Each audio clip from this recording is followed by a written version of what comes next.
Isang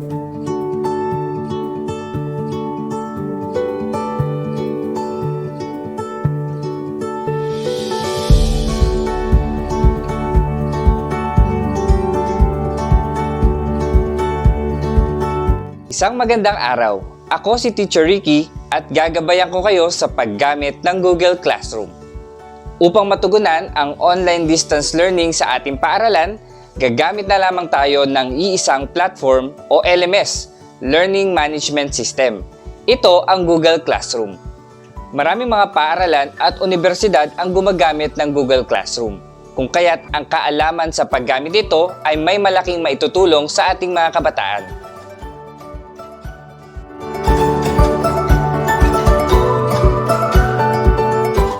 Sa paggamit ng Google Classroom, ito ay nangangailangan ng Google account. Narito ang mga hakbang sa paggawa ng Google account. Mula sa inyong smartphone, buksan natin ang inyong browser at puntahan natin ang www.google.com. Pindutin natin ang sign in. At pindutin natin ang create account. Kumpletuhin ang mga hinihingi impormasyon. Paalala, siguraduhin unique o kakaiba ang gagamiting username upang madaling maaprubahan ang inyong account. Paalala naman sa paggawa ng password. Gumamit ng alphanumeric o magkahalong letra at numero sa inyong password at sigurading ito ay inyong matatandaan. Maaari mong isulat ang inyong password upang hindi nyo ito makalimutan. Sa bahaging ito ay siguraduhing aktibo ang gagamiting cellphone number dahil dito ipapadala ang inyong verification code. Matapos makompleto ang inyong impormasyon, pindutin natin ang continue at i-scroll ang privacy and terms. Pindutin din natin ang I agree. Siguraduhin tama ang numero ng inyong cellphone para makuha ang verification code. Hintayin dumating ang verification text na naglalaman ng inyong verification code at magpatuloy. I-input ito at magpatuloy.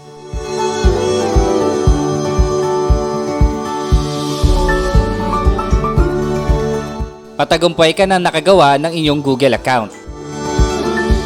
Dahil partner ng Department of Education ang Google for Education, may mga paaralan na mayroon ng account ang kanilang mga estudyante. Makipag-ugnayan sa inyong ICT coordinator.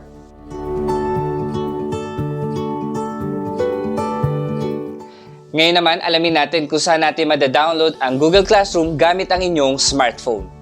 Maaari mong i-download ang Google Classroom app sa pamamagitan ng pag-scan ng mga QR code na ito. O kaya naman, i-search ang mismong pangalan ng Google Classroom sa Google Play, sa App Store, at sa App Gallery. Kung ikaw naman ay gumagamit ng laptop o desktop computer, ma-access mo ang Google Classroom sa paraang ito. Mula sa iyong web browser, pumunta sa www.google.com. Siguraduhin naka-login ang iyong Google account. Para mag-switch na account, pindutin lamang ang larawan sa kanang bahagi ng inyong screen at hanapin ang inyong Google account.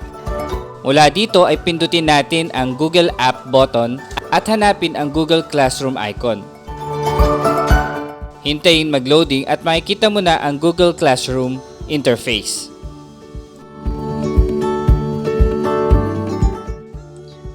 Sa pamamagitan ng Google Classroom, makikita ng bawat estudyante ang kanilang classroom sa bawat subject o section na kinabibilangan nila.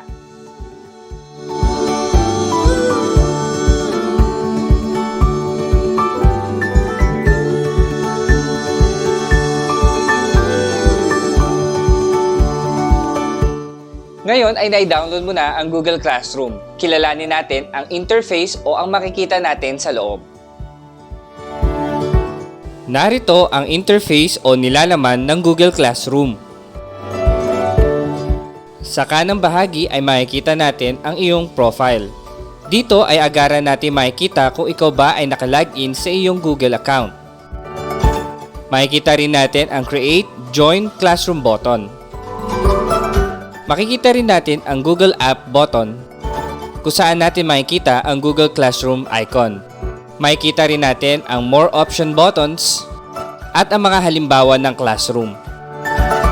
Makikita din natin ang icon ng calendar kung saan natin makikita ang mga nakaschedule nating mga gawain. Makikita din natin ang to-do button kung saan makikita natin ang mga gawaing hindi pa natin natatapos o dapat nang gawin.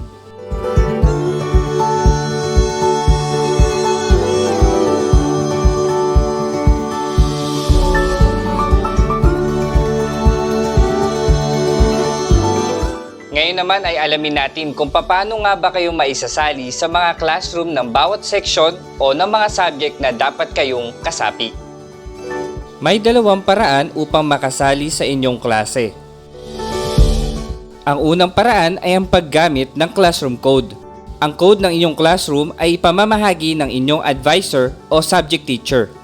Upang ito ay magamit, pumunta lang sa inyong Google Classroom app, pindutin lang ang plus button, at piliin ang Join Class. Ilagay ang classroom code na ibinigay sa inyo ng guro at pindutin ang Join button. Makakasali ka na sa classroom ng inyong teacher o ng inyong subject.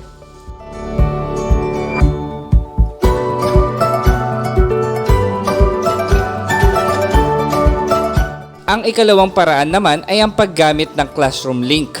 Sa pamamagitan ng classroom link ay otomatiko ka nang ma-enroll o maisasama sa classroom ng iyong teacher o subject teacher.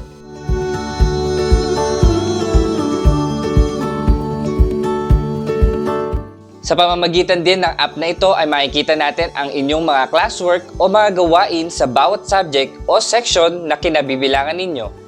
Upang ma-access ang classwork, pumunta lang sa iyong classroom at pindutin ang classwork button. Dito, makikita mo ang mga gawain na itinalaga o ibinigay ng inyong mga guro. Maaari mo rin makita ang inyong mga gawa sa bawat gawain. Pindutin lang ang View Your Work at makikita mo na ang iyong mga gawain.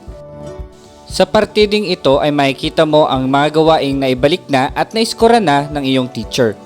Makikita mo rin dito ang mga gawaing hindi mo patapos. Upang makabalik at makita ang iyong mga classroom, pindutin lang ang More Option at Classes.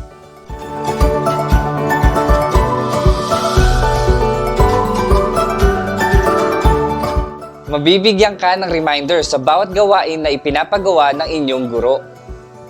Ang app na ito ay hindi kumakain ng ganong kalaking data kung kaya't hindi natin magiging problema ang connectivity. Ngayon ay alam mo na ang paggamit ng Google Classroom na siyang gagamitin natin sa darating na pasukan. Maaari mong balikan ang video tutorial na ito upang mapalakas ang inyong kaalaman sa gagamitin nating learning management system. Muli ako si Teacher Ricky, ang inyong naging gabay sa pagtuklas at pagkilala sa Google Classroom.